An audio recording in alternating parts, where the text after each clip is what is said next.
Students, welcome back to Study Hub. Study Hub में आप सभी का स्वागत है, जहां पर हम पढ़ते हैं मैथ, ताकि बच्चे बोर्ड एग्जाम में maximum to maximum number achieve कर सके। इस वीडियो में हम new chapter number 9 some applications of trigonometries, जो कि चैप्टर नंबर 8 से ही आगे है। चैप्टर नंबर 8 है हमारा ट्रिग्नोमेट्रीज, जिसका हमने ट्रिग्नोमेट्री रेशियोज और उसके कुछ एप्लीकेशन सीखे। इस चैप्टर में हम उसका यूज कहाँ करते हैं, ट्रिग्नोमेट्रीज को अप्लाई कहाँ करते हैं, उसके बारे में पढ़ेंगे। तो चैप्टर का नाम है सम एप्लीकेशंस ऑफ ट्रिग्नोमेट्री। ठीक है, अब देखो इसके अंदर ट्रिग्नोमेट्री से उसके आगे वाला ही चैप्टर है। इसके अंदर हमारी दो चीजें आएंगी। एक तो हमने पढ़ा था इसमें पी अपॉन एच बी, याद है अपने 8 क्लास में पढ़ा था। पी अपॉन एच बी, जिसको हम याद कैसे रखते हैं, पंडित बद्री प्रसाद हर हर बोले, या पाकिस्तान भूखा प्यासा हिंदुस्तान हरा भरा। याद है, हमने पिछले चैप्टर में पढ़ा था। आप चाहे तो पीछे वाले चैप्टर में जाके इसको रिकॉल कर सकते हैं। पी अपॉन एच किसके इक्वल होता है, साइन थीटा के इक्वल होता है।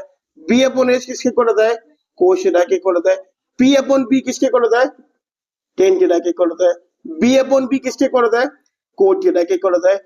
एच अपॉन बी किसके इक्वल होता है, हमारा सेक थीटा के इक्वल होता है। और एच अपॉन पी किसके इक्वल होता है, कोसेक थीटा के इक्वल होता है। हमको पिछले चैप्टर में पढ़ा था। और हमने पिछले चैप्टर में एक ट्रिग्नोमेट्रिक टेबल्स भी लिखी थी। टेबल्स मैंने यहाँ लगा रही है, टेबल्स ये रही दिखी टेबल्स। इस टेबल को किस तरह बनाते हैं उसके लिए मैंने वीडियो बना रखा है। उस वीडियो का लिंक मैं डिस्क्रिप्शन में डाल दूंगा, आप उसको जाके उसमें देख सकते हैं, चेक कर सकते हैं। ठीक है, अब ये जो हमारे वीडियोस है और ये है, इसको यूज करके हम क्वेश्चन नंबर 9 के फॉर्मूला करते हैं, ताकि हम आसानी से इसके डायग्राम बना सके। इसके अंदर हमारे को एक चीज और देखनी पड़ेगी।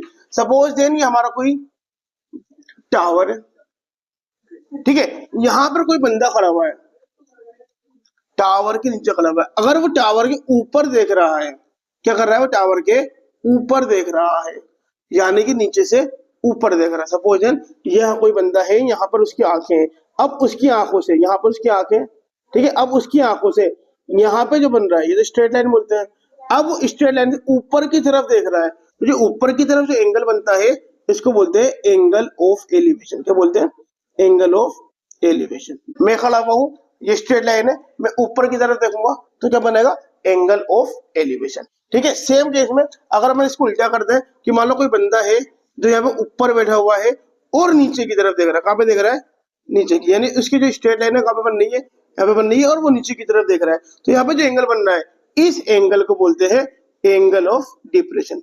क्या बोलते हैं, एंगल ऑफ डिप्रेशन।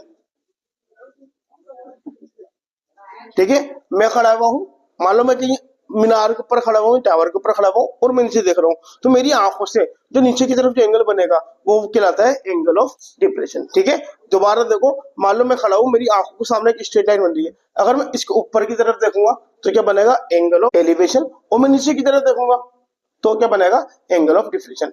ये स्ट्रेट लाइन है, ऊपर देखा एंगल ऑफ एलिवेशन, नीचे देखा एंगल ऑफ डिप्रेशन। समझ में आ गया। तो इसके अंदर हमारे को इसकी जरूरत पड़ने वाली है। एक तो हमारे को इस वाले फॉर्मूले की जरूरत पड़ने वाली है, एक हमारे को ट्रिग्नोमेट्रिक टेबल की जरूरत पड़ने वाली है, जिसकी वीडियो का लिंक मैंने डिस्क्रिप्शन में डाल दिया, आप उसको बनाना सीख सकते हैं। और यहाँ पे मैं इसको लगा भी दूंगा ताकि हम इसको देखते रहे।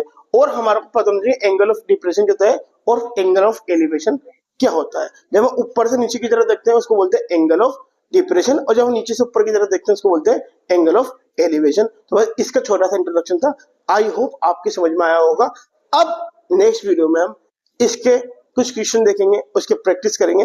तब तक के लिए आप पढ़ते रहिए, बाय।